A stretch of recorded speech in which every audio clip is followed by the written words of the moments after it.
How can we fight misinformation in science? That's the topic of the live stream for Wikilection today. Joining us is Bentley Davis. He's working on a project called Reason Score. I'm sure bits and pieces of it will probably come up throughout the session. If you'd like to learn more about that, the website is reasonscore.com. And I forgot to update that to what your actual Facebook is. Do you have a Facebook? Yeah, facebook.com/reasonscore should take you to there, so that's good. Perfect. So surprisingly enough, the Wikilection won't take you to Reason Score. I'll have to remember to update that properly next time. And then, of course, I'm the host. The project is Wikilection. That's the live stream that we're here to talk about. And the website there is wikilection.com, spelled like it's shown here. And the facebook.com/Wikilection is, of course, the Facebook for that. Down here. So these live streams, the goal is to provide more information about Wikilection, both to anybody watching and to any guests who are attending. And then the goal for Wikilection itself, and my goal as a person hosting it, is to improve the design of Wikilection itself and the plans that we have, while also refining the explanation. So the various infographics that we're using and ways it's talked about to try and figure out sort of the better ways to explain that kind of a topic. The goal here is there's 3 different topics that we're cycling through. Today's topic is science, and we'll present it in its current state. I imagine Bentley will probably have some questions and we'll get feedback there. And then there might be some comments on YouTube and Facebook. And then over the next couple of weeks, I'll refine the plans based on that feedback. So the next time that I talk about this topic, it'll be updated based on information today. So we'll be talking a lot about evidence. That's sort of the core of especially this science portion of Wikilection. And in the context when we're talking about evidence, we're talking about something that we can use to prove if something is true or not. So the common examples that we'd be using just in day-to-day life, scientific reports are a common one. There can be things like eyewitness testimony and video interviews, the kinds of things that a journalist might use. And then there's actual data provided by the governments and public entities, things like court records and data on government spending, that sort of thing. So when you talk about evidence, that's sort of what we're actually getting at. Let me scroll down here to the proper page that we're going for. So I shortened the topic to just be called science. Here I'm calling it controversial science because that's sort of the main idea, is how to actually look at something that is controversial. If it's not controversial and everyone agrees on it, then we probably don't need this kind of a tool to discuss it. And of course, the following slides are going to dive more in depth about how we plan to use evidence and expert feedback at Wikilection to help support the discussion of controversial ideas. And as this note on the bottom says, while we're talking about scientific reports and the topic is called controversial science, the end result is meant to be used for more than just science. So it's also meant to be able to break down things like legislation and economic studies and even things like news stories to figure out what's true and what's not, and if it references other documents to show, is that document credible and is it being referenced properly? So a lot of these screenshots here are based on the prototype for the discussion tool, as it was called early on. It's probably the least developed prototype because a lot of this will require sort of a custom tool built to handle this kind of a conversation. This is probably one of the most, if not the most unique part of Wikilection, is this evidence breakdown and snippets and that, which we'll talk about here. So on the left, you see a screenshot where it's not terribly useful, if I'm honest. The goal there is that the content is meant to be a snapshot of a certain piece of content.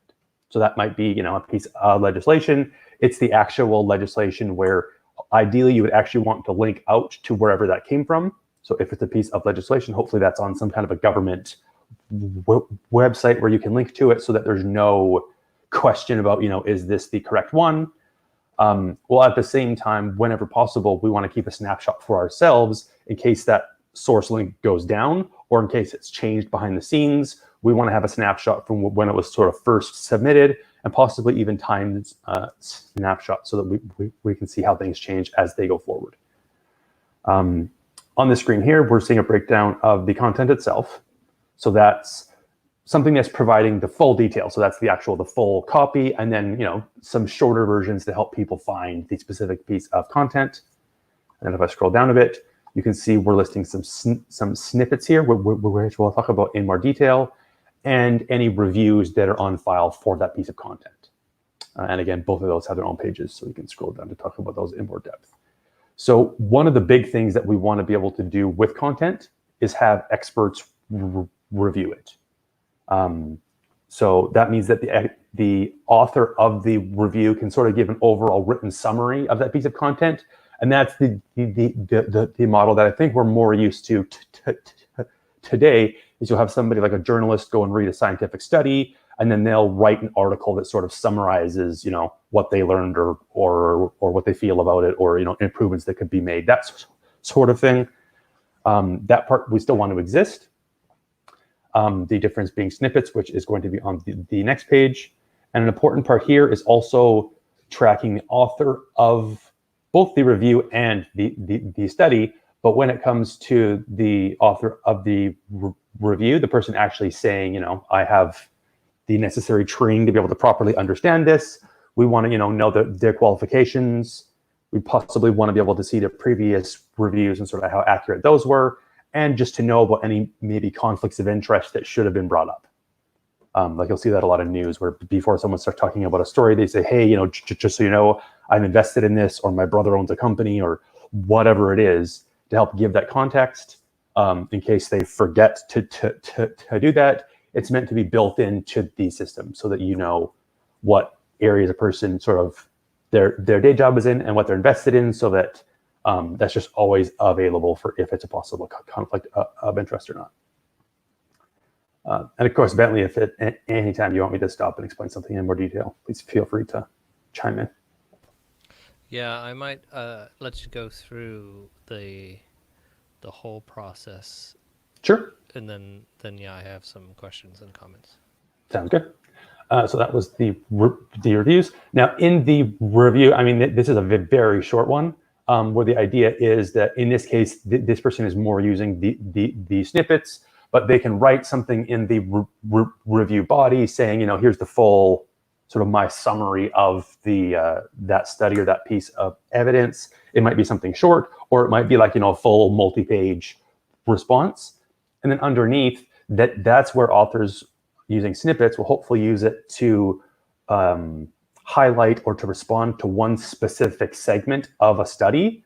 And that a really common example here is if you've got a scientific study that's often cited by experts and people in news and politicians, where you might hear them quote a certain stat. And the idea is to be able to reference that stat back to the source evidence it came from, so that we can review, is that study worthwhile? And that stat that people are quoting, is that an honest way to represent that study? So this is an example of a snippet where this is probably one of the more useful screenshots, although I would like to have some real content, because right now it's just using lorem ipsum, which is, just take text basically. But the concept here is that it's got a reference to where it is in that study or in that piece of evidence. So if you want to say, if somebody says that 68% of people do blah, blah, blah, blah, you want to know, okay, what study is that from? And exactly where can I find that 68% in that study? So there's reference to that. There's the sort of exact snippet of the full line that contains that, that percentage or that stat or that thing being quoted. But then it's also trying to give you some context before and after, so that it's a little bit harder to just cherry pick out a certain line when it might actually not make sense in how it's being used. So there's a snippet itself, which that's just a certain piece that's highlighted, and then multiple people can review that snippet, right? So if there's a really popular study that's saying 68% of people do something, you might have 10 different experts review that claim, and then each one can add their own review showing if they agree with it, that kind of thing, so that we can get an idea on here's what people are saying about the snippet, especially people who are, qualified experts. So on the right here, it's listing sort of the pieces of it. So we talked about the short form, And that's typically how we'll see it represented when somebody is citing it. Like that example of, 68% of people do X. That would be the short form, so that if you see that cited, you can reference it back to, oh, that's usually referring to this study by this person, and then that's how you sort of find it in the first place. And then, as we talked about, the goal is to both show the sort of full line itself instead of just that 68%. You might be given a little bit more context for sort of the full snippet line itself, but then we're also showing stuff that might not be 100% related, but just showing you some of the stuff that is before and after it, so that you have some context. And as we talked about, the ability to review those snippets, you can have multiple people chiming in. Now, when we're talking about evidence, there's really sort of two ways it's commonly used, and I've mentioned them a few times. There's the quality of the evidence itself. So that might be, a scientific study or a video interview or whatever that is. Part of the goal is to have experts go in there and review that evidence standalone by itself. So if it's a scientific report, there's going to be certain elements that the scientific community says, it should have or shouldn't have. And then they can review that piece of evidence to say, does it meet the criteria of that industry? Was this scientific study, was it properly designed? Was it properly, was the experiment properly conducted? That kind of thing. And then on sort of another way that evidence is used is when somebody is referencing it elsewhere. So if there is a really high quality study and somebody is referencing that either in the news or in, a political stump speech, they can reference it, but then is their claim accurate? Are they accurately referencing it, whether they're trying to or not? And here we're showing that because there's those two different aspects to it. The sweet spot is where you have high quality evidence that's being accurately referenced. That's where it's trustworthy, both the content itself and the person talking about it. Hopefully they're qualified, but even if they're not, maybe they work with somebody who was, and they're able to accurately represent what that evidence is actually saying. Your less trustworthy parts are where either you have some high quality evidence that's being inaccurately portrayed, so there might be a grain of truth to it, or it might end up being just complete BS, and they're trying to use some valid research to justify something that is not justified by the content. And then you can also have low quality evidence where maybe it breaks some of the rules of that industry, and so people in that industry might not trust it, but the person who's referencing it is accurately doing that. So they might actually be trying their best, and they might not understand the evidence well enough to understand that it's not high quality, or they do, and they're only using it because it proves their point. And then sort of the worst of both worlds is where you have low quality evidence that's being inaccurately portrayed, and that's just garbage on top of garbage. That's not a good scenario to be in. So really the only situation here that you can really trust is where you've got high quality evidence being accurately portrayed. And then this is a sort of possible way that we're looking at how the evidence can be used to sort of actually support an upper claim. So this is an example of a topic discussion. Oh, this is not allowing me to move the arrow. Great. So the idea being underneath, you've got your underlying evidence, where in this case, it's 5 articles. The letters underneath those articles are sort of trying to say what claim they might support. Above those, you've got the individual claims, so if your stance is up top, or you're for or against something, a popular example might be like in something to do with the vaccine debate, right? You might have your overall stances of like the vaccines are safe or unsafe. And then you're going to have your claims within those stances saying like a certain ingredient is safe or unsafe, or, you can ingest it, but you can't inject it, or you can inject it, it's fine, or whatever that claim ends up being that you're actually trying to make for, like to support your stance. You make your claim, and then you back up that claim using evidence. And so in the image here, we're seeing that claim A is supported by Article 1, Article 2, and Article 5. And the green shows that it's been reviewed, and yeah, it's decent quality evidence. It's being properly cited, so that's accurate. And that's the case with Article 1 and 2. And then Article 5 is gray because it hasn't been reviewed enough. We don't really know. So it's not for or against it. It's just not It's not a terribly useful piece of evidence yet, but it's got two supporting ones, so it's kind of a darker green. It's one of the more legitimate claims. And then you can see claim C. It's being backed up by Article 1 and Article 5. Again, Article 5 not properly reviewed, so it's only being backed up by one article. It's, probably still good, but it's not as strong as claim A, so it's showing as sort of a lighter shade of green. And then you've got claim E, where it's being supported by Article 3 and Article 5. Again, Article 5 hasn't been reviewed. Article 3 has, and it's showing in that orange because in this case, it wasn't good, right? There was something wrong with either the piece of evidence or how it's being cited. So in this case, claim E has one piece of evidence that we're not sure about and one piece of bad evidence. So the way that this is rolling up now, where 4 has 2 claims that are supported and the against has one claim that's not supported, this shows, okay, currently the data available show, it's leaning heavily towards the 4 camp in this case. And then if more evidence comes out, or if maybe Article 1 is suddenly disproven or Article 5 is researched, you can, that will then affect the claims, which will then affect the stances that use those claims. So I have a couple questions on that. Sure. So, yeah, you have a green for and an orange against. Are you going to also roll that kind of coloration up to the topic stance? So if you see a whole bunch of topic stances, they would be the correct amount of green and orange? In this case, the coloring is just being used as like a visual aid to show like good and bad, or high quality and low quality. But effectively, yeah. So the idea is that as just a kind of a member of the public coming into a certain topic, you would start out at the top. So you would see, for and against. And this is sort of made to support having, more than 2 stances. So the idea is that you can, look at like if we're talking about the vaccine debate, you might have, one that's completely for, one that's completely against, and then a couple that are sort of in the middle and like, well, this one, but not that one. And maybe this certain ingredient is bad, but everything else is fine. So just avoid the ones that have that ingredient, whatever that ends up being.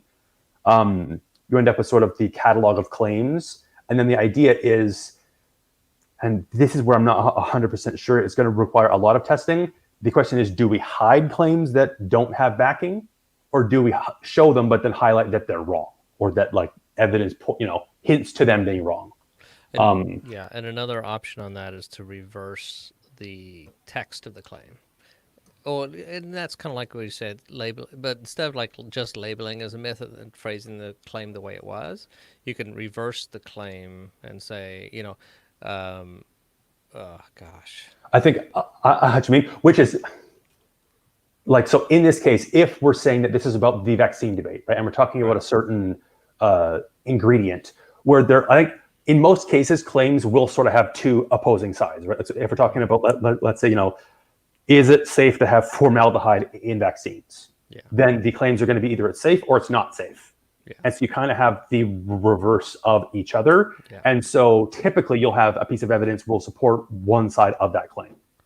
And so as you start to build up, is it safe or not? You've got your 2 opposing claims. You start to have your claims pile up on one. Sorry, your evidence might pile up on one side, and then you might have a couple pieces of evidence on the other side that aren't backed up. Yeah, you've got sort of those 2 sides to each claim, where you do want to tie them together so that if one is being, thoroughly proven true, then the opposite of that is likely untrue. And if somebody makes that claim and there's no evidence to support it, it's not, oh, well, we aren't sure. Actually, no, we are pretty sure. If you look at the opposite claim, there's tons of evidence. So in this case, the text of the claims is made by a specific person. So if they phrase it one way, then you have to phrase it as a myth, or is it that a claim is a claim that multiple people can make, and it and then we could display it either way? Is that right? A quote? A claim is kind of meant to be like, it is sort of that 2-sided, where there's almost 2 claims that are linked, and they should be sort of opposing each other. So a claim is not tied to a specific user, I guess. Right. It's a shared piece of content. Right. And technically claims can be used by multiple stances, right? Like if your stances are for vaccines and it's, totally for, totally against, and mostly for, but just not this one ingredient. So on all the other ingredients, they're likely to agree with, the pro-vaccine side, and then on the anti-vaccine side, they'll agree on that one ingredient or whatever that ends up being. Have you viewed those videos from the Canonical Debate Lab yet? Have you had a chance? Not yet. I do want to. Do they have that kind of? This is the topic that we're talking about often. Okay, cool. Although they don't. Most of them don't have the kind of gradation and the coloration that is very much like my project reason score. Right. They do want to list out the claims. Some of them are opposed to any sort of rating like this. Right. But I think it's helpful. But we do often talk about, so how do you phrase these claims, and are they curated by people and right, crowdsourced, and then is it tied to a particular user, or is it right? generic? And I think in the end, it needs to be sort of like community moderated, where like, a person will type it and then it kind of goes through the community, and you can sort of have, people suggest edits and sort of get to the point where people are like, overall, yeah, and it should be sort of as. And you do have the concept of experts. Yeah, right. But you do have a concept of experts. So what's your process for determining who's an expert? Is it anyone can claim to be, and then they're judged in the system, or? I'm trying to think, where are experts here? So yes, anybody can claim to be an expert, and technically, so one of the examples of that is really what expert means in this case is somebody who's claiming to be an expert, because we're also tracking things that politicians say, and politicians will talk about any topic regardless of if they're actually trained or not. And so it's meant to, you can make a claim towards anything. You don't necessarily have to be, like certified or qualified in it. But to start with, we're just going to have, sort of people's profiles that help weight this sort of thing. That's what we're going to start with. But over time, one of the goals is to take the emphasis away from just being, like if the topic is on science or on politics or whatever claim it, or topic we're talking about, like you can weigh in on a political discussion, even if you're not a political pundit. Mm-hmm. Anybody can weigh in. And then the goal is, where possible, you can sort of like stake your claim, you can carve it in stone, as it were, and say, I think that this is going to happen, or I think that this is the case, or whatever it is. And you're making that, you're saying what you think is going to happen on the record. Then later on, we can see how many things you said on the record happened. How accurate are you?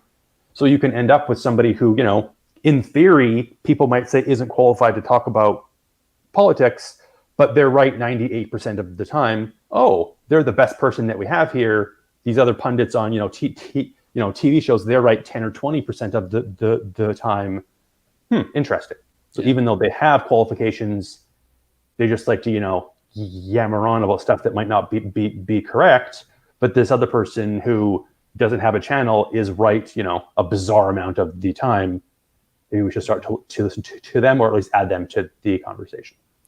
And then, oh shoot, I had another question, but now I was listening to you and I think I forgot. The making claims, evidence. So you don't have a concept of someone combating a claim, except by adding evidence. Or no, even other people can't add evidence. So, but the claims are community moderated, I guess. So, right. How, if I wanted, is there a way in the process, or have you envisioned any way? Oh, actually, you know what? Let me ask my other question first. Okay. Have you modeled anything in this yet? Like taken an actual scientific topic and tried to kind of fill it out yet? No. Partially because the tools that are actually needed to like review the evidence, I've never seen anything like it. Like I've seen stuff, like the hint of things where it's got the for in the claims and you can just sort of add it. But for it to be truly evidence-based, we're like, if the claim is saying, hey, this is safe, then the idea is that in order for it to actually get any kind of traction in Wikilection, there has to be a library of supporting evidence where it's like, actually, here's the 20 scientific studies that were done, a bunch of information about those on who paid for it and who did it, what the outcome was. And then you can start to like there will be some kind of a link between the evidence and the claim. So you can say, I think this supports that, because this here is just an infographic to try to explain it. Mm-hmm. There's a lot of complexity not accounted for in between evidence and claims. Because there's those two aspects where there's the evidence itself, is it good? And then there's, are you accurately referencing it, right? So you would realistically, you might have, claim E try to say, oh, Article 1 and 2 also say that claim E is true. And then the community goes in there and says, no, that's not the case. It doesn't at all, right? That's harder to reflect in this kind of an infographic without it becoming sort of unwieldy and hard to understand. So I think you could do that in a spreadsheet with people that are comfortable with not having it,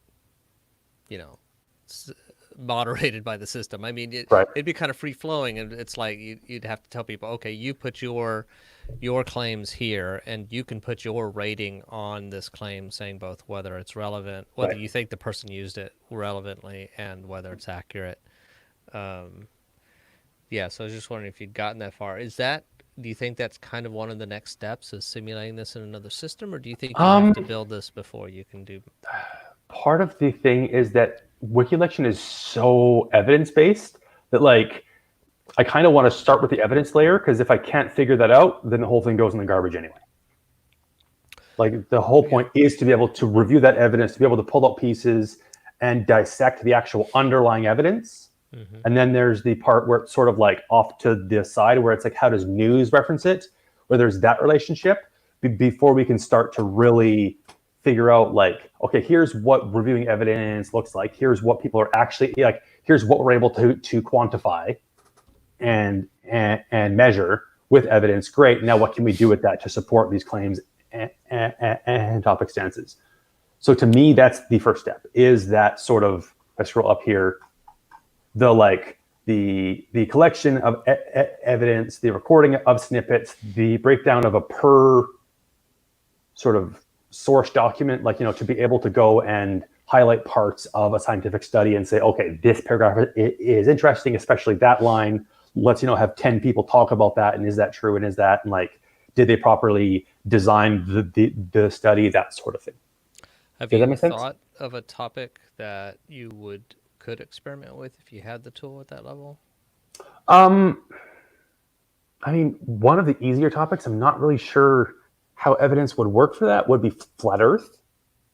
I want something that, like, I mean, I might just end up saying, like, starting with the really big things, right? Like climate change and vaccines and something to do with COVID-19 or whatever it is, where it's not even about trying to say, like, what learnings can we have when you're looking at, 10 or 100 studies, where it's just saying, like, COVID-19 might be a good example, because I think there's probably some kind of open studies out there where it's just that part, just the very bottom layer of reviewing evidence and starting with just science and say, okay, across all different, disciplines of science, what's the same, right? If you're comparing, like, a report in nanotechnology versus, biology versus astrophysics, what should they have in common?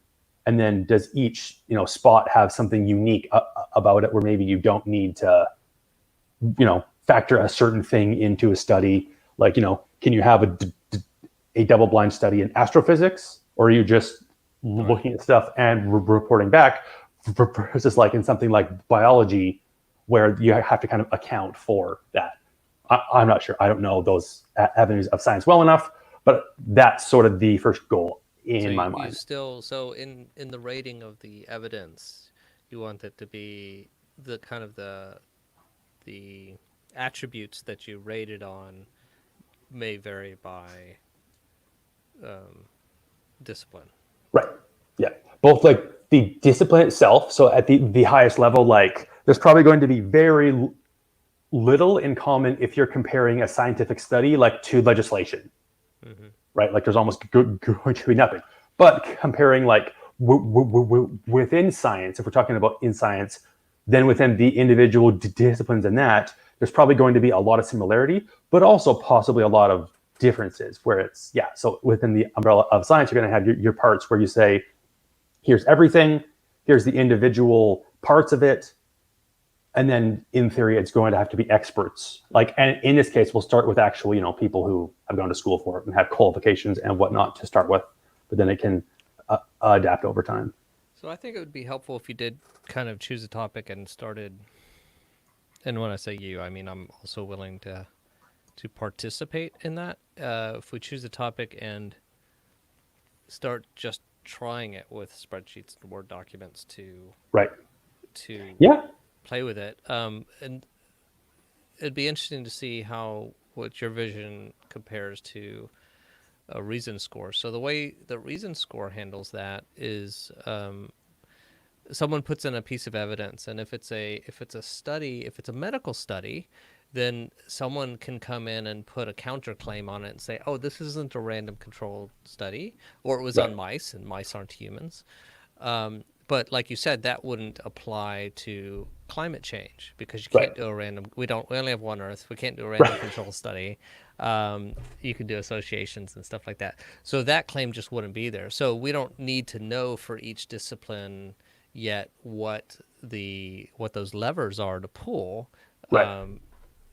So and if we're not doing reason score and want to do something different for this, then it could be some sort of tagging system or something like that wouldn't be as fully structured. I like that.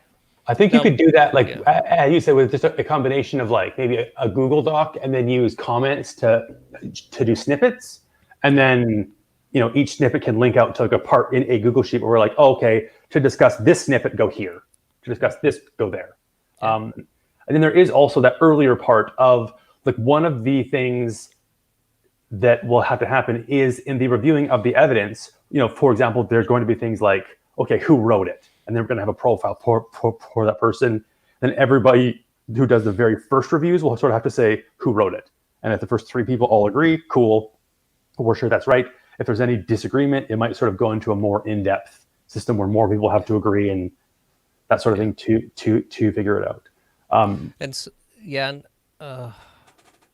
In the advanced version of this, one of the things that the various parts of the community will hopefully end up doing is like a piece of evidence comes in and is going to go through like staged reviews. It isn't even the right word, but like a breakdown of, okay, first step is, do things like maybe, who wrote it and this and what is the title of it and like, and where is it stored, your really basic stuff. And then you might say things like, okay, you said that this was a biological study, right? Where's the part that talks about how the experiment was designed? And where's the part that talks about, was it double blind? Like what were the safeguards in place? Where you're trying to highlight just that part. And then the end goal is to either be able like to just pull out that part and have somebody be like, okay, was this properly designed? Not worrying about what happened, who wrote it. Just do you think that with this, one line or 3 paragraphs or however it is, was this experiment properly designed? So that we're kind of trying to remove the bias involved, right? So if you're reviewing a study on vaccines, well, you shouldn't need to know what the outcome was to decide if it was properly designed or not, right? Like if it is a pro-vaccine study that ends up saying they're safe, well, you shouldn't need to know that to decide a whole lot about what elements of that, was it designed properly? Was it done properly, et cetera. Whereas you might say like, oh, that wasn't designed properly because it disagreed with what I thought the outcome should have been. I think it would be interesting if we could find a topic that would be small enough that we had a chance of actually exhaustively pulling all the data together. So even, and that was in Reason Score land. That's why I kind of chose the pit bull legislation, the specific breed legislation, although that's still pretty darn large. So the first thing I looked at was a conglomeration of 100 studies. And I'm like, oh no. Which kind of makes sense when you think about it. I shouldn't be too surprised. Out of curiosity, are those studies, like, did they have the full details for them provided? Like, 100 is a lot to review. No, they didn't even bother linking to the Okay, study. They just I listed figured. out. They did a proper citation, but to me, if it's a web page and you do a citation, but you don't actually link to it, I think you're just being annoying.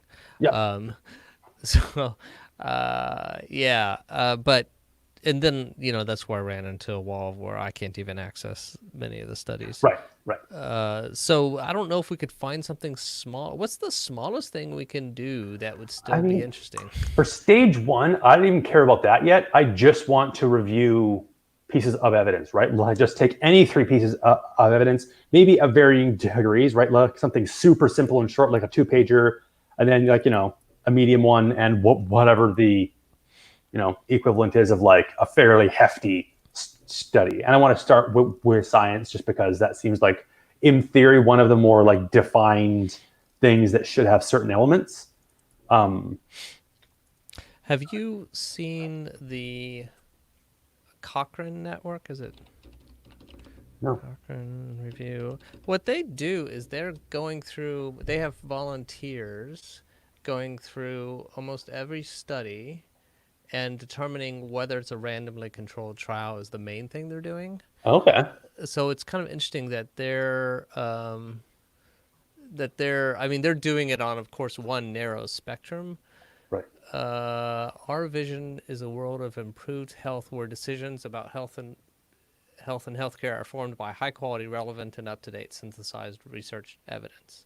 Right. And they have tons of volunteers doing that. I Ooh, just thought that might be something interesting to get some that inspiration. does. Yeah. So it's COCHRANE.org if you haven't already Okay. found Cool. it. Yeah. Anyway, so that's something that's kind of doing Yeah. That something sounds similar. very But similar. yeah, so you think it'd be interesting even if we just took a couple of studies, but don't we also kind of need a claim to be made from that study? Or I guess you can go into the study and pull out, like in the Well, abstract, they normally make a conclusion, right? exactly. Yeah. Okay. Like in theory, once you have a full collection of studies, the claims should kind of come out of those, right? Like if 7 of the 10 studies lean heavily in one direction, you're like, all right, that seems like a pretty safe claim to make, right? Like here's 7 of the 10 studies. Here's, they all kind of have the same outcome. Then you have a bunch of evidence that agrees with it. So would you be interested in maybe you and I this next week or so finding a couple studies that make some claims and just bringing them in as a working session, try and Sure. Yeah. do this? Yeah, for sure. I think if possible, I'm not sure even what this looks like. And part of me wonders if maybe scientific studies will be too long to have this be the first part, but something fairly short. Like I almost want to say legislation because then, I mean, some legislation is crazy long, but some of it is actually. I wonder if we could actually break down the legislation for the pit bull ban. Yeah, the only thing is, I guess the legislation is like what part of it? Because the pitbull ban legislation, the reasons behind it are based on studies. Right, right. Well, so now a big part of it, and that's a good point, is evidence will reference each other. And so a part of an article, like an article can reference another article and it can do it improperly. It can reference an article that article itself is flawed.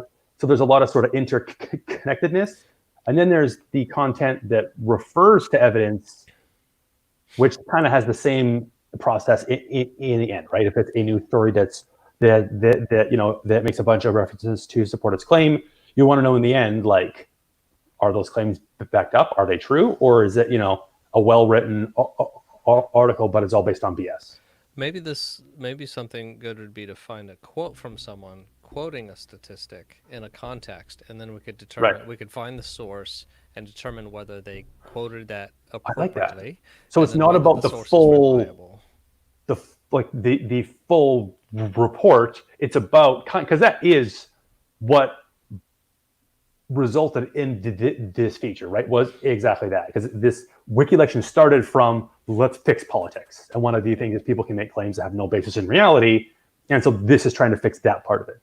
So Yeah. I like that. If we say, find a quote around something that people quote a lot, then go and find that snippet and see, like, okay, what does it take to discuss just that snippet within the context of the overall evidence to say, like, A, is the evidence trustworthy, and then B, is it being accurately referenced? Yeah. Yeah, so I it's like that. kind of like a crowdsourced version of PolitiFact or Right.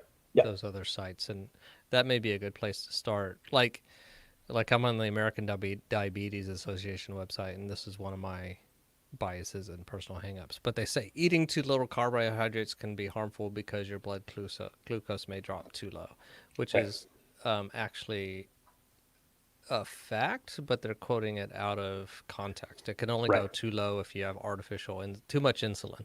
So the problem Ooh. isn't too little.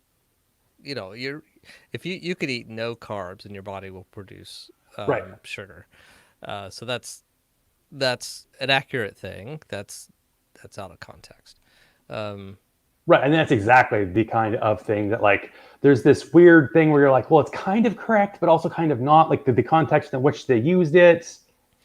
yeah, that's a good point because I've been thinking I've been trying to find something smaller on Reason Score, and I've been thinking about doing kind of the PolitiFact stuff, but I feel like it's too small to show the power of it. But Right. maybe we need to start that small with Yeah. both of our I mean, systems. in my case, I kind of want slash need to start that small because with evidence as the core, I need to figure out how that looks and like what kind of information it can spit out to decide how it can power the upper levels.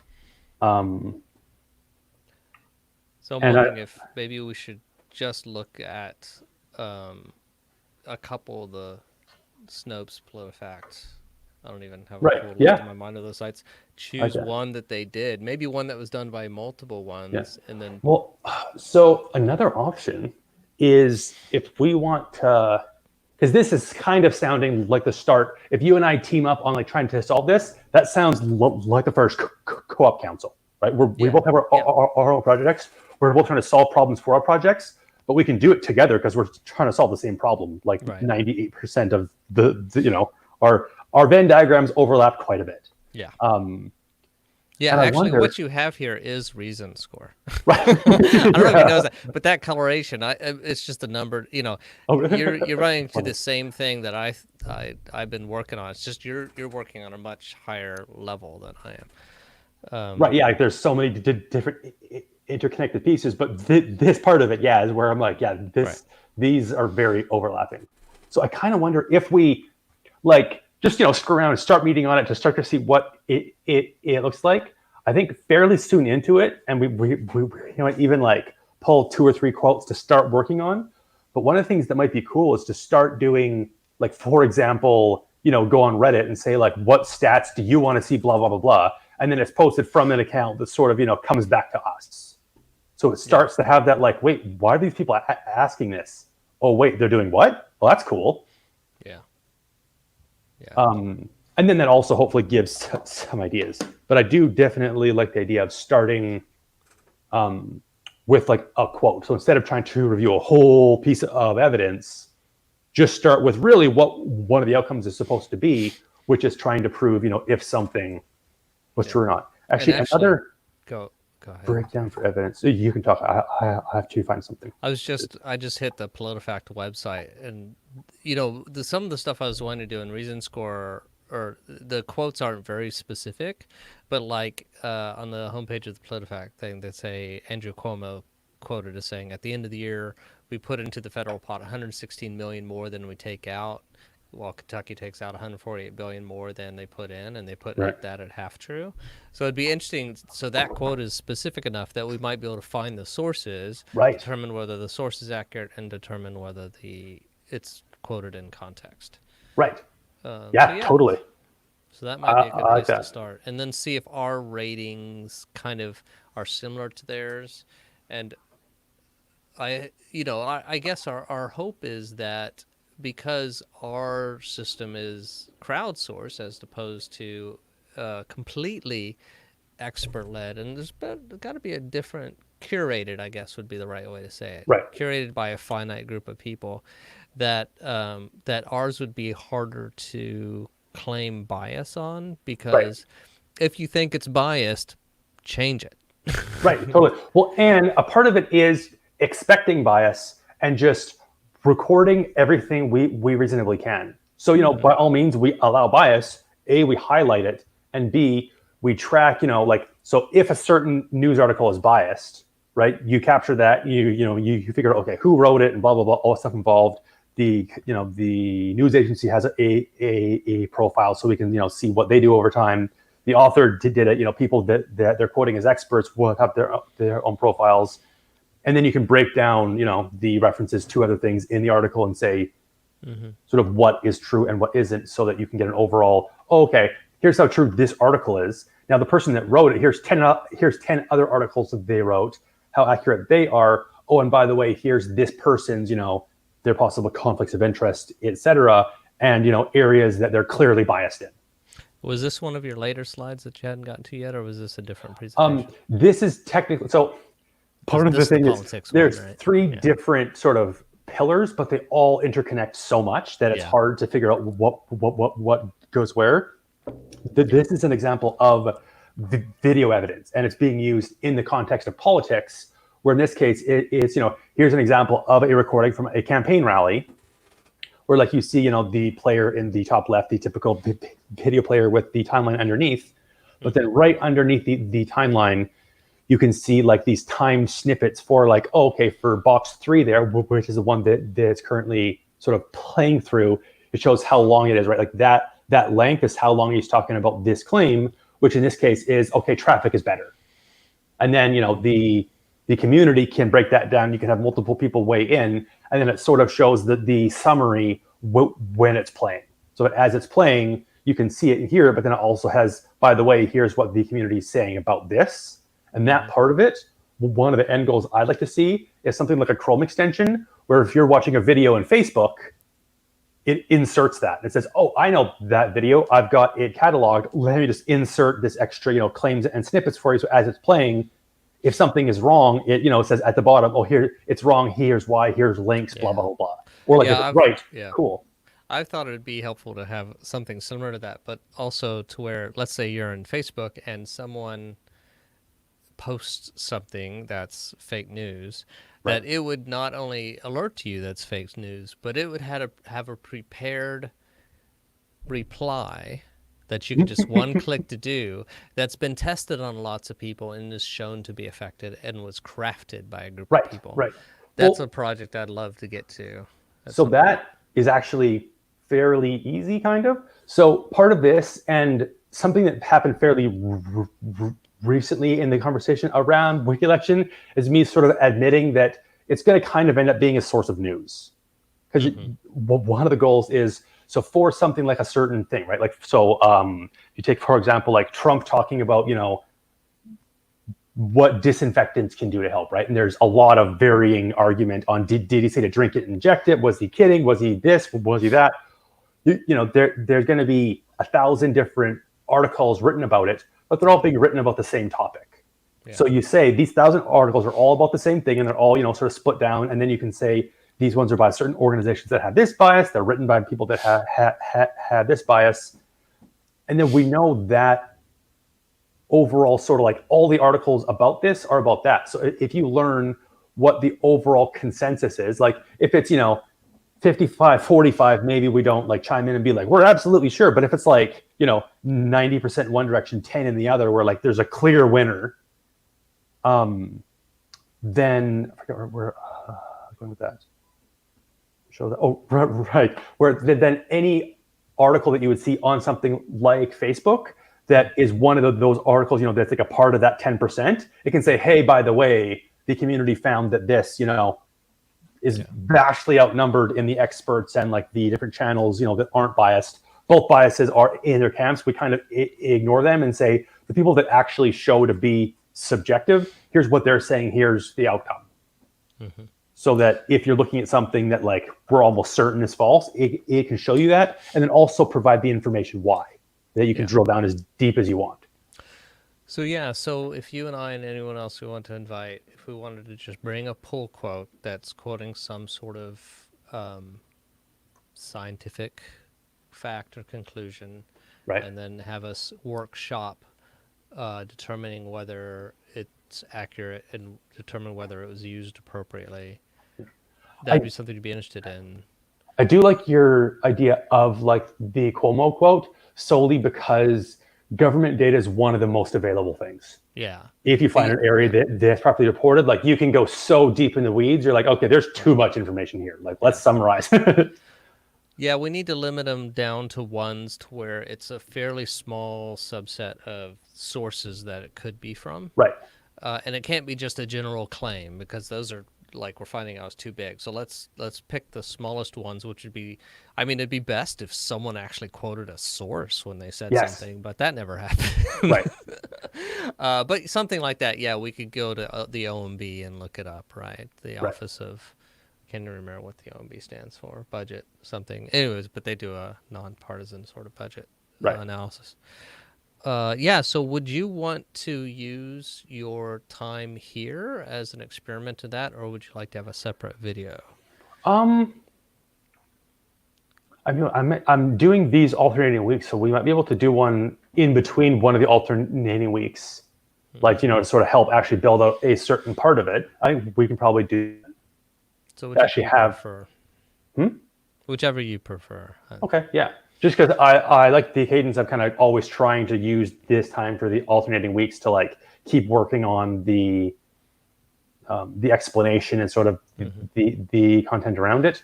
But I mean, those two definitely align. Like, it's being used to help the product itself, and then also to help plan how to talk about it, and possibly new screenshots from new mock-ups.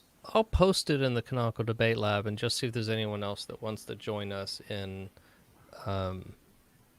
starting out with mini debates, nano debates, about fact checking.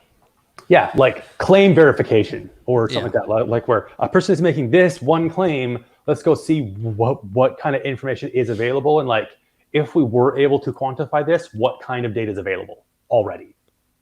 Yeah, I like that. I think that makes sense, and that's the best world where it like helps both of us. Yeah, because that's answering questions that are for sure.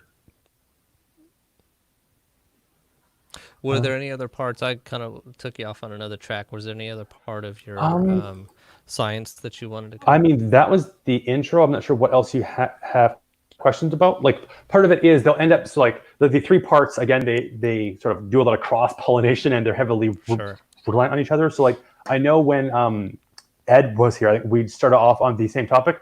We ended up going over the whole deck because he was asking questions like, oh, okay, well, that goes over here and that goes over there. And I mean, I think it ended up being like a 2-hour session. But so yeah, it's all about what questions you want. And it's possible that I might have to go and hunt down the slide, or it might be possible that I just don't have something to explain that yet. But you don't have an overview of the science section. Is one of your slides kind of here the sections of the science section? Because you have or is that one you just had kind of the one that we sort of did was that. But something else that might help is the intro to what I'm talking about as news. So we're looking at the existing model. Like, this is sort of the context in which I'm presenting kind of the core of Wikilection, which to present as a topic I'm calling news, which you can see in a second why. On the outside, it's the public. That's, people who need to understand what's going on. Technically, everybody is a member of the public, right? So like, we're seeing even politicians and people in the news, they also don't have the best sources of information, and a lot of them get their information from the same places that we do.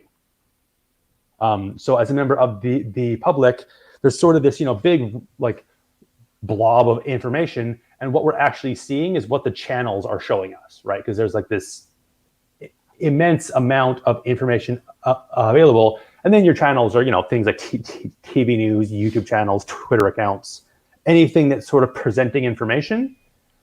And a big part of like one of their main jobs is to act as a filter, right? To say like, there's so much going on. How do you decide what to talk about? And then that area gives you challenges around, okay, well, the people who decide what get published, right? What kind of editorial bias is there around either how the story is presented, or what stories are just omitted because it doesn't fit with the narrative that channel is trying to do. And then there's sensationalizing, where it's taking something that's maybe not that important and making it sound super important for ratings. So if someone has so channels would still be kind of like topic or interest related? Sometimes, right? Like, you might have like a science YouTube channel where like they'll be talking about scientific topics. So if they aren't talking, about like some piece of legislation, it might not be selective omission. It might just not fit in with their topic of their channel. But then there's also times where like a news channel isn't covering something that's definitely news, right? I think you see that a lot with like Okay, so the these really channels polarized. don't exist in Wikilection. These are channels Right. being So reviewed yeah, by this Wikilection. is the current model. So this is Okay. without Okay. Wikilection, right? And this is sort of how. So you have your channels that are acting as those different ways for the public to sort of decide what they want to learn on. Yeah. And then those channels use experts. And sometimes it is the same thing, right? Like with a YouTube channel on science, your channel and your expert are probably the same person, but they're kind of wearing two hats at the same time, their channel hat and their expert hat. So as experts, their role is to understand the evidence that sort of says if something is true or not, and they are assumed to have some level of expertise in that area, right? So like scientists, politicians, economists, journalists, the people who we trust to sort of say, hey, here's what's going on, here's what's important, here's what that complex piece of evidence means. And then your challenges there are kind of similar to your channels, where you can have your bias experts that might just be like a belief, or they might actually have a conflict of interest, where them agreeing or disagreeing might affect their ability to pay their bills. And then you can also have people who have irrelevant skills, right? Like if you bring out a doctor or a scientist to talk about COVID-19, great. What kind of science are they in? They're an astrophysicist. Oh, maybe we don't care what they have to say about this if they aren't qualified to talk about, immunology and viruses and that sort of thing. They might be, but it's not necessarily like there's not a lot of overlap there. So if we have 10 people who are in that industry saying this, and then you bring out an astrophysicist or somebody else who's not in that realm of science saying the opposite, we just might not want to care what that person's saying, if that makes sense. Yeah. And then your evidence at the core, which those are the things that the experts use to decide what's true. So again, go back to like at the very beginning, talking about those examples: scientific reports, legislation, court records, video recordings. And then your challenges there are to verify if that piece of evidence itself is, good and trustworthy and properly recorded and follows the rules of that industry. Where it's being referenced by the expert and channel, is it being accurately referenced? And then are we cherry picking examples, right? If there's 10 pieces of evidence on a topic and 9 of them point in one direction and 1 points the other direction, if you're only presenting that one piece of evidence that points in the other direction, you might be able to paint a pretty compelling picture, but it's not honest, right? You're saying, okay, but what about the 9 that don't agree? Why didn't you talk about those? Yeah. And so it's being able to say, hey, this article is referencing these 2 pieces of content, which, just so you know, part of the 2% of content that leans in that direction, everything else points over here, so heads up. Now, that if we're like looking at how information is presented now, how we're seeing it is like, each channel is individual. We're also seeing that like there's some heavily biased information sources. And this image in the bottom left sort of shows like you've got information source A and source B. And source A, that thing in the middle is showing like how many people are exposed to that information source. The top line there that says believes A, those are people who are only exposed to that channel. And so, they don't really have any reason to disbelieve it. Channel A paints a compelling picture, so they believe what channel A is saying. The bottom line is the opposite. They only watch, channel B. They believe in channel B, have no reason to disbelieve it. They fully believe in what channel B has to say. People in the middle are being exposed to both, and they can say, well, wait, those 2 don't agree. So somebody's lying or wrong. And that's kind of the sweet spot of where you're trying to figure out which side to believe. That's sort of the problem that this is trying to solve. And then we're talking about the proposed solution now on the right. That's kind of how Wikilection handles it. So if we're starting from the inside out, we're starting with a pool of evidence where we want the community to review it. And that's, a lot of experts, but also people that might, just be like you or I, where maybe we're not qualified in a certain area, but we can still read it and vaguely understand it and and add our 2 cents. But that might not be weighted as heavily as somebody who's super qualified weighing in. But we can still add it. And then if we're, over time, it shows, oh, even though Bentley's not qualified in this area, turns out he kind of knows what he's talking about. He's right a lot. So there's that sort of pool of the evidence being reviewed. and then we're tracking the creators. So there's a lot of like, we're tracking all the experts involved and all the organizations, right? So like your experts, your people who are presenting the news, politicians, like your CEOs from companies that are really involved in politics. And then also the organization, same kind of thing. And we're tracking the information about them that might be useful later on down the road, right? Like if a certain person or organization is heavily invested in, I don't know, oil, then maybe they're not the most impartial if we're talking about something that, like, if it were true, they might lose money. Okay, it's not to say that they can't chime in, but it's just to make sure that readers are aware of that. Hey, the person who wrote this, they're heavily invested in oil. So do with that what you will. Yeah. So we're reaching about the hour mark, and I need to head on to something Sure. else. But I really appreciate your time and having me on.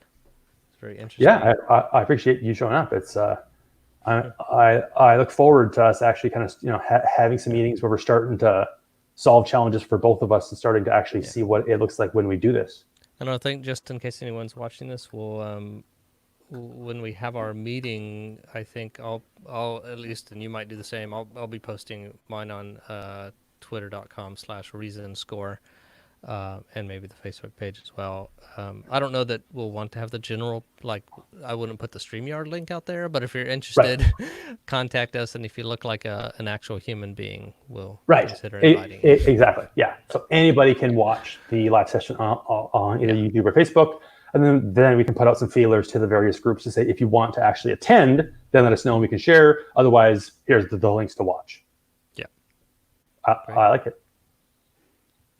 And then that's something where it can go out on the, on Recent Score channels, on Wikilection channels, and on like just some, the Game B project and like some general probably Game B channels.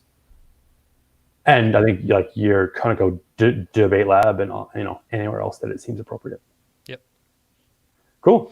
All right. Well, thank you very much for your time. I'll end the broadcast here. And I guess you're heading out. Looks like you have something else. So thank you again for your time. Great, man. And bye to anyone watching.